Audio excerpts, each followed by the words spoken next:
Kaçıncı kat? Altına da kapıyı açsana. Alttakidir. Aleykümselam dayı. Bir şey yapmasın. Biliyorsun, selam veremez. Anadolu şey var. Çık çık. Kolye.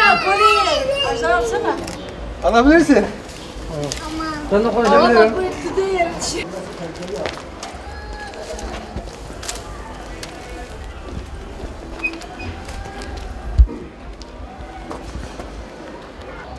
Hapse dedim. Hapse dönüyor. Ziline bastın mı?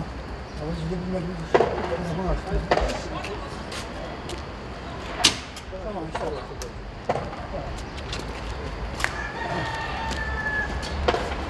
Uğraşın.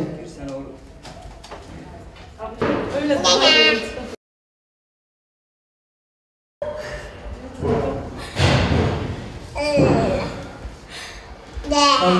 Her Ramazan olduğu gibi bu Ramazan'da da Uluslararası Yardım Kuruluşu Avrupa Yetimleri olarak yardımlarımıza başladık.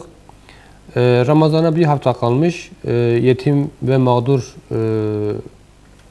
ihtiyaç sahiplerine ilk yardımımızı bugün itibariyle start verdik.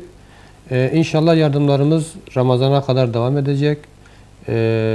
Malumunuz biliyorsunuz dünyada ve ülkemizde meydana gelen koronavirüsten dolayı mağdur duruma düşmüş yetim, muhtaç ve 65 yaş üstü ihtiyaç sahiplerine yardımlarımızı inşallah peyderpey ulaştıracağız.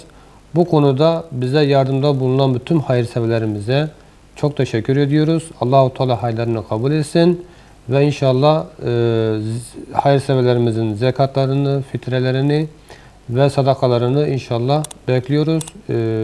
Hayat birlikte güzel.